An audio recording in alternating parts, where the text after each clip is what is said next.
Raising Unicorns!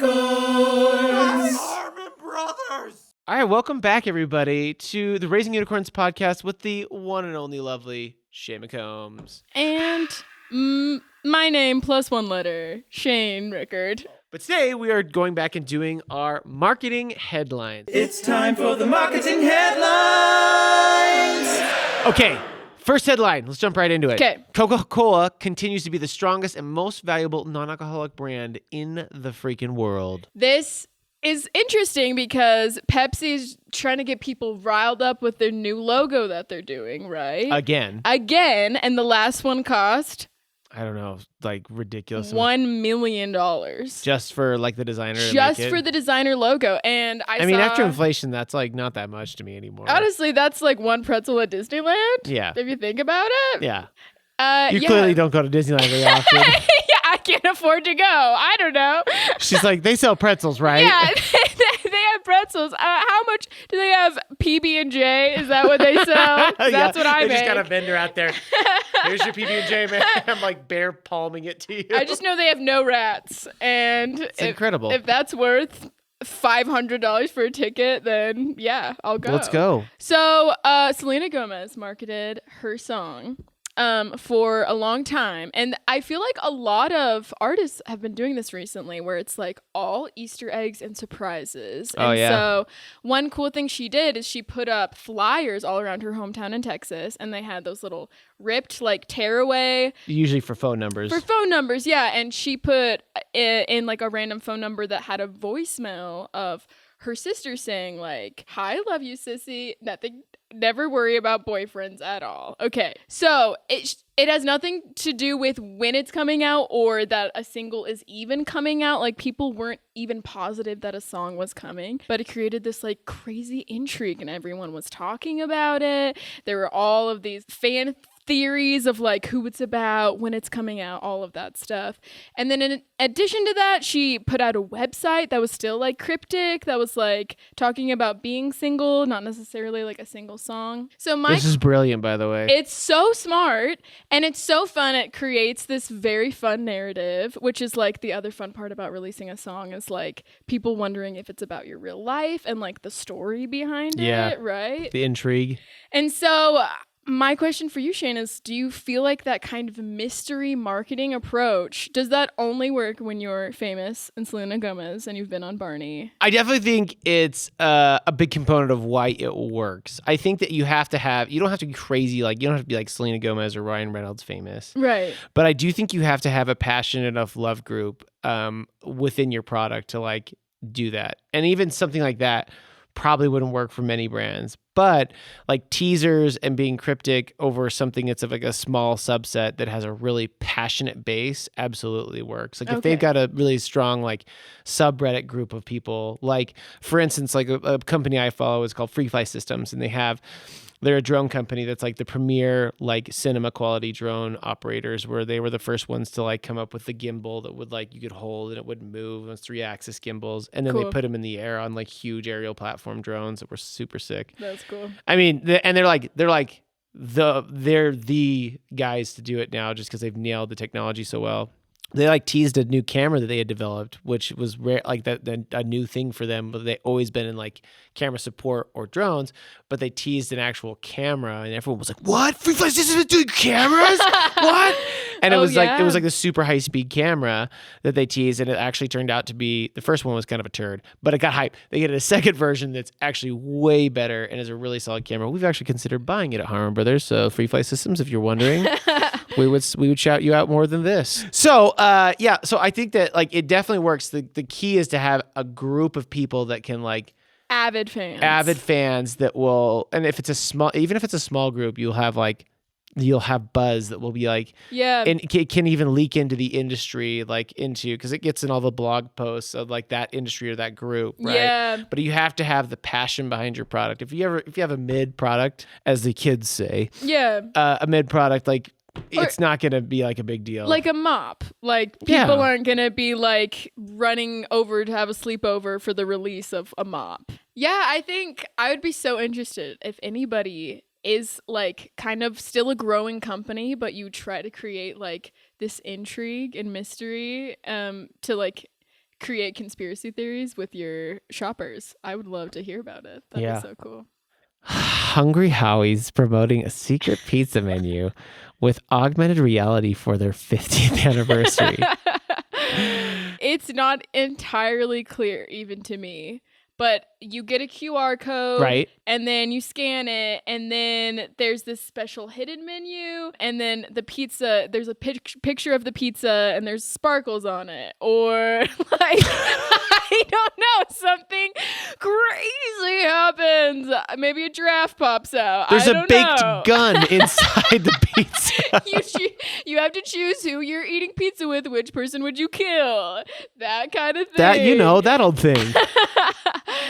Not that last one, but I think it's an interesting thing to put resources into. Oh yeah, because I mean, you got to teach this the staff, like it's not just marketing of like secret menu, because like the secret menu at In-N-Out is just like random crap they already have. They're just thrown together. You know what I mean? It's like, and it's not written down, which is part of the allure. Yeah, it's like, oh yeah, the hot kid at school told me to order this. I don't really know that much about Hungry Howie's, but I did think it was interesting that it's like, oh, this is the approach they're taking. So I do think there's something with this Hungry Howie's thing. It feels like they're almost there, but they've like lost the kind of what's fun about a secret menu. Yeah. Okay, last one. Haunted Mansion came. Oh, not last one. Just kidding. Haunted Mansion came out. Yeah, this one's quick. It's just crazy that it came out in the summer. And nobody cared about it. And nobody cared. It like landed on deaf ears. Yeah, like why would you schedule it? Also, like this is the first year since COVID, since 2019. Yeah. Where you've had the most like stellar lineup of films, like all these monster hits that have like it's like one of the biggest box offices in like 40 years, right? Even with inflation, and they're like, you know what? It's a Halloween film themed movie. July. Yeah. End of July, for sure. End of July, when it's toasty. And this is just a personal request from me, Shane and Combs. Like, I want to watch that movie in October. And I probably will when it hits Disney Plus in October. I definitely will. Like, I'll get cozy and, like, I don't even care if it's like, I like spooky things when I'm in the mood. So she's going to get an Afghan and she's going to get like her PSL and she's going to be like, I'm so basic. You best believe I have a pumpkin cup and I am bringing it out for the occasion. So a reminder that timing is so crucial. Yeah. And maybe there's something we don't see behind the scenes. I don't know. But it's like, is there another Halloween like movie on their docket for the year? They're like, we got to bump it up to July. Maybe.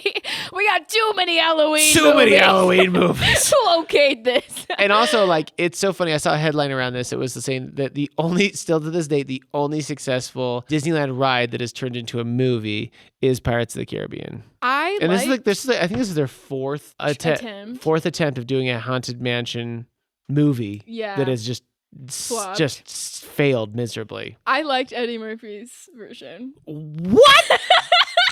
Nobody liked Eddie Murphy's version. It got like a 6% on Rotten Tomatoes. I'm gonna look this up. It's like so bad. I know it got 5 out of 10 on IMDb. It has 13% on Rotten Tomatoes. Oh my Audience gosh. is 31. Did you watch this since you were a child? No. Okay, I dare you to go watch it. Okay. It's probably horrible.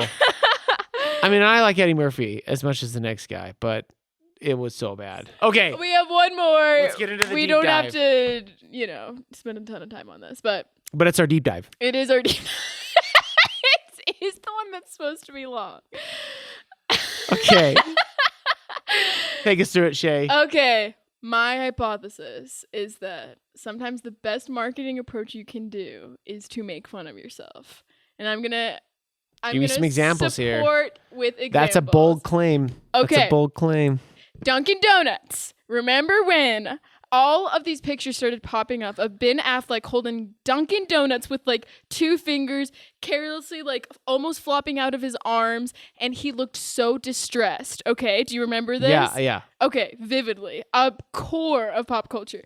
So then, I believe it was the next Super Bowl, Dunkin' Donuts did a whole campaign. Where he was working at Dunkin' Donuts. He was working at Dunkin' Donuts. There's one where he goes in and it's super meta and he's just like talking about like why he was holding Dunkin' Donuts and whatever. Anyways, we can watch that after. I'll send you the link. Yeah. Okay. I've seen the one where he's working the drive-thru. Okay, yes. And then J-Lo comes through and she gets mad at him. Oh, yeah.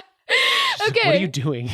I know at first you're like, okay, they're just making fun of Ben Affleck, but the whole meme is Ben Affleck is so freaking famous and he's still drinking Dunkin' Donuts. Oh, it's a huge flex on the brand. Yeah. Like, it's like you're trying to be like sad, but it's like, but like when celebrities do get sad, they eat us. They eat us. And Dunkin' Donuts is notoriously like kind of bad sometimes, right? I don't know. Again, I don't eat Dunkin' Donuts. I'm not because they opened a Krispy Kreme here way before they ever did Dunkin' Donuts, right? And I'm not a coffee guy. Right. They apparently have some mixes that people like coffee. I don't know. Okay. Well, okay, I take that back. I don't want to speak to something I don't know. On Dunkin' I don't want to dunk Donuts. on Dunkin'. But it feels like they are like kind of making fun of their brand because people were like, "Come on, Ben, Dunkin' Donuts, that's disappointing. Do better. Do better." And then they were like, "No, do just the medium amount. Do that. do the mediocre Do what you amount already of Dunkin'." did. Yeah. Okay, so that's my first example. Second example. Okay. Last month. It's called Kraft Dinner in Canada. Okay. Okay. So Kraft has a different name, I guess. So they they did a study and they found out that 43% of people in Canada eat mac and cheese with a fork, and the rest of them eat it with a spoon. So they. Are you a fork guy, Keith? I'm definitely a fork guy. What are you, a spoon-o? What are you, a freaky spoon-o? Why would you eat it with a... I feel like I don't even know you people. You can slide all the noodles on the fork. Take it into one bite. Yeah, what? That's the most inefficient way I've ever heard of eating. You're like, four. It's like a children's museum up in there. It's an interactive experience. Okay. So they decided to do a campaign to speak to those people because all of their Who pictures had eat been with a with fork. spoons. Yeah, so they said we forked up. They had these big panel posters right by the buses. Yeah, because the freaking box has spoons on it. Yeah. Because that's how you're supposed to eat it. Well, 43% of us would argue differently. So all I'm saying is fun. They realized that they made a huge assumption about their audience and then they made fun of themselves. Yeah. Okay. My last example. Sorry, I'm talking so much. No, I love it. Keep going. On Friday, NFL released an ad with Keegan-Michael Key. Love him. Love him. Where they're making fun of kind of the whole zeitgeist story. I don't know. Do you know more about this, Shane? No. Enlighten me. So I guess everybody's been talking about it and they've been like, NFL must like write the script for the drama of the season because crazy stuff always happens between the players, which is also cool because I read an interview and they said they made a conscious choice to do their helmets off marketing campaign, which is like getting to know the players or whatever. And so because people get to know them more and they're also like more prevalent on Instagram and TikTok, I feel like, where they talk about their games and stuff. But because people know them more, they're more familiar with like their drama, their inner workings of their life and stuff. So anyways, they made an ad to make fun of that. You want to watch it? Yeah, I do. Okay. Okay, we need something juicy for mid-season. What if we replace the gritty with the sexy Dexy? Whoa. What if I got a ring to match this ice? Speaking of Super Bowl, let's skip to the last page. I've taken the liberty of writing something spectacular. Wait for it. Wait for it. And... I did not see this coming. I know. Just think of the memes. Okay. Fun, right? It's amazing. Cute. It's cute. Cute. Okay. Yeah. So what are your thoughts on that? No, I think so this is like I think this is a really true element of marketing. I think this is one of those ones where you have to be pretty strong where you're at in your brand. Yes. To be able to do this. Ryan Reynolds does this all the time. He's always self-aware. Yeah. And he always like makes fun of himself on some level. Yeah. To like lessen any kind of like people, because like it's like one of those things like we like about comedians in general. Yeah. A lot of comedians are self-effacing and like, very self-aware. very self-aware, and like it's like that's why I love Tina Fey. Yeah. Because I think she's the funniest person in the world, and she just seems like super down to earth because she makes fun of herself all the time. She just seems like she doesn't have an ego. Yeah. And I think that that's like something about brands that's like atypical because most of the time they're always like, oh, we have this brand image we put out there. It's so perfect. But then I think that when they own the conversation about something of their own Yeah. that might be embarrassing or something that might be like a little bit like, I don't know. But then they just like straight up own it. It's like the complete opposite of what a PR agency would tell them to do. Right. Like classical PR is like, no, like bury it, like don't like lean into it. Don't feed it. Yeah. And I think it's like, if these all seem pretty benign, to be honest, like I think that they're smart, like especially the Dunkin' Donuts ones is brilliant. Yeah. But like they're pretty benign, but I think you have to be really careful about like not making it worse. If You're there's making it controversy. worse. Yeah. Yeah. We're brilliant. High five. All right, Shae, thanks so much for coming on to know what? Marketing Headlines. These were great ones. Loved it. Yay. And Thanks now to me. I'm going to go drink this warm Diet Coke.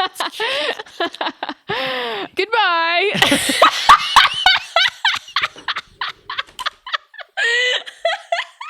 Thank you for watching Raising Unicorns! Subscribe now.